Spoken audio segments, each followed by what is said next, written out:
ദുരിതാശ്വാസ ക്യാമ്പുകളിൽ നിന്നും എന്ന് വീടുകളിലേക്ക് മടങ്ങാൻ കഴിയുമെന്ന ആശങ്കയിലാണ് എറണാകുളം ജില്ലയിലെ പ്രളയം ബാധിച്ചവർ.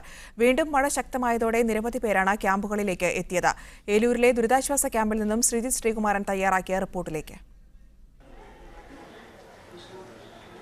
ഏലൂരിലാണുള്ളത്. MS ഈസ്റ്റേൺ UP സ്കൂളിലാണ് നമ്മളിപ്പോൾ ഉള്ളത്. ഇവിടെ ഒരു ദുരിതാശ്വാസ ക്യാമ്പ് പ്രവർത്തിക്കുകയാണ്. ഏതാണ്ട് 100-ലധികം, അങ്ങനെ തന്നെയല്ലേ, 800-ലധികം വരുന്ന കുടുംബങ്ങൾ ആണ് ഇവിടെ താമസിക്കുന്നത്. വലിയ തോതിൽ ആളുകൾക്ക് ഈ പ്രദേശത്തൊക്കെ തന്നെ വെള്ളം കയറിയ ഒരവസ്ഥ ഉണ്ടായിരുന്നു. ഇവരുടെ വീടുകളിലേക്കൊക്കെ തന്നെ ഇന്ന് രാവിലെ മുതൽ പൂർണ്ണമായി ഇവരുടെ വീടുകളിലൊക്കെ തന്നെ വെള്ളമാണ് ഉള്ളത്. വലിയ വിഷമത്തോടു കൂടിയാണ് പലരും ഇരിക്കുന്നത്. നമുക്ക് ഈ ക്യാമ്പിലൊരു ചേട്ടനോട് ചോദിക്കാം, എങ്ങനെയാണ് ഒരു ബുദ്ധിമുട്ടൊക്കെ എങ്ങനെയാണ്? ഇങ്ങനെ ഒരു ബുദ്ധിമുട്ട് ചേട്ടൻ്റെ അവസ്ഥ പറഞ്ഞാൽ മതി. ഭയങ്കര ബുദ്ധിമുട്ടാണ്. വെള്ളം അധികം കൂടുതലേറി. അതെ, വെള്ളം കയറിയെന്നാണ് പറയുന്നത്. എങ്ങനെയാണ് ചേച്ചി, കഴിഞ്ഞ ക്യാമ്പിലുണ്ടായിരുന്നോ? ഇപ്പോൾ പുതിയ ക്യാമ്പിലൊക്കെ വന്നിട്ട് എന്ത് തോന്നുന്നു? ഇപ്പോൾ കുഴപ്പമൊന്നുമില്ല, പക്ഷെ ഞങ്ങളുടെ വീടൊക്കെ മൊത്തത്തിൽ മുങ്ങി എല്ലാം പോയ മട്ടിലാണ് ഞങ്ങളുടെ കാര്യങ്ങളൊക്കെ. വിഷമമുണ്ട്. എങ്ങനെയാണ് ഈ ഒരു ക്യാമ്പിൽ ഇത്തരത്തിലിപ്പോൾ ടീമിനെ വലിയ കുറേ ആളുകളെ ഒരുമിച്ച് കൊണ്ടുപോകേണ്ട ഒരു ആവശ്യമൊക്കെ ഉണ്ട്? അവർക്ക് വേണ്ട ഭക്ഷണവും കാര്യങ്ങളൊക്കെ അതെങ്ങനെയാണ് നിങ്ങൾ സജ്ജീകരിക്കുന്നത്? അതിനിപ്പോൾ വേണ്ടുന്ന ആൾക്കാരൊക്കെ ചെയ്യുന്നുണ്ട്. ഫുഡ് കാര്യങ്ങളൊക്കെ ഓരോ റെസിഡൻസ് അസോസിയേഷൻ്റെ കീഴിലൊക്കെ വരുന്നുണ്ട്. അതൊക്കെ നല്ല രീതിയിൽ തന്നെ പോയിക്കൊണ്ടിരിക്കുന്നുണ്ട്. തഹസിൽദാരും വില്ലേജ് ഓഫീസർമാരും എല്ലാവരും എത്തുന്നുണ്ട്. എല്ലാവരും ഇവിടെ വില്ലേജ് ഓഫീസറായാലും പോലീസ് ഉദ്യോഗസ്ഥരായാലും എല്ലാവരും ആക്റ്റീവായിട്ട് തന്നെ ഈ ക്യാമ്പിലുണ്ട്. എന്ത് കാര്യങ്ങൾക്കും അവർ ഉണ്ട്. കൗൺസിലർമാരായാലും എല്ലാവരും ഉണ്ട്. ഒരു ഭയം തോന്നുന്നുണ്ടോ? ഇപ്പോൾ വെള്ളം ഇങ്ങനെ ഇരച്ച് കയറിക്കൊണ്ടിരിക്കുകയാണ്, നമുക്ക് ഒന്നും പിടിച്ചെടുത്താൻ പോലും കഴിയാത്ത ഒരവസ്ഥയിലാണ് നിൽക്കുന്നത്. ഒരു ഭയം തോന്നുന്നുണ്ടോ നമുക്കിപ്പോൾ? ഭയമുണ്ട്. ചിരിച്ചോണ്ടാണ് പറയുന്നത് ഭയമുണ്ട്? ചിരിച്ചോണ്ടല്ല, ഇപ്പോഴും മക്കള് പേപ്പർ ഇതൊക്കെ എടുക്കാനായിട്ട് പോയിട്ടുണ്ട്. കാര്യമായിട്ടാ പറയാൻ. പേടിയുണ്ട്. മുഖത്ത് പക്ഷേ പലരും ഭയമൊന്നും കാണുന്നില്ല. എറണാകുളത്തുകാർക്ക് അങ്ങനെ വെള്ളം കാണിച്ച് പേടിപ്പിക്കുന്നു വേണ്ടെന്നാണ് പൊതുവിൽ പറയാറ്. എങ്കിലും ഈ വെള്ളം കയറുമ്പോൾ എന്താണ് മനസ്സ് തോന്നുന്നത്?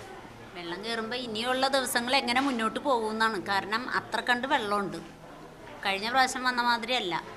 കുഞ്ഞു കുട്ടികളും ഇഷ്ടംപോലെ കൊച്ചുകുട്ടികളൊക്കെ ഈ ക്യാമ്പിലുണ്ട്. അവർക്ക് പകർച്ചവ്യാധികളും മറ്റുള്ളതൊക്കെ വരുമോ എന്നുള്ള ഭയമുണ്ട്. അങ്ങനെയുള്ള ഒരു അവസ്ഥയാണ് ഞങ്ങൾക്ക്. തീർച്ചയായും പകർച്ചവ്യാധികൾ വരാനുള്ളൊരു സാധ്യത നിലനിൽക്കുന്നുണ്ട്. സ്വാഭാവികമായി ഈ മേഖലയിലൊക്കെ തന്നെയുള്ള ആളുകൾ, ഇതൊരു മുറി മാത്രമാണ്, ഇപ്പോൾ പ്രദേശത്തെ കുറേ ആളുകൾ താമസിക്കുന്ന ഒരു മുറി മാത്രമാണ് ഇത്. അവരവരുടെ സാധനങ്ങളൊക്കെ സൂക്ഷിച്ചു വെച്ചിരിക്കുന്ന ഒരു മുറി മാത്രമാണിത്. ഇതിന് പുറകിൽ നമ്മൾ കാണുന്നത്, ഇവിടെയാണ് പോലീസ് ഭക്ഷണ സാധനങ്ങൾ, പോലീസിൻ്റെ പലവ്യഞ്ജന സാധനങ്ങളടക്കം പോലീസ് കൊണ്ടുവന്ന് ക്യാമ്പ് ചെയ്തിരിക്കുന്ന ഒരു പ്രദേശമാണിത്. ഇവിടേക്ക് പോലീസിൻ്റെ നേതൃത്വത്തിലാണ്, ഏലൂർ ജനമൈത്രി പോലീസിൻ്റെ നേതൃത്വത്തിലാണ് ഇവിടെ പ്രവർത്തനങ്ങൾ നടന്നുകൊണ്ടിരിക്കുന്നത്. തോപ്പുംപടി ജനമൈത്രി പോലീസാണ് ഈ പ്രവർത്തനത്തിനെല്ലാം നേതൃത്വം നൽകുന്നത്. നമുക്ക് ഇവിടുത്തെ SI അദ്ദേഹം സംസാരിക്കുമോ എന്ന് നമുക്കൊന്ന് നോക്കാം. അദ്ദേഹത്തോട് സംസാരിക്കാനുണ്ട്. ഈ വിഷയത്തെക്കുറിച്ച് അദ്ദേഹത്തോട് നമുക്ക് ചോദിക്കാം.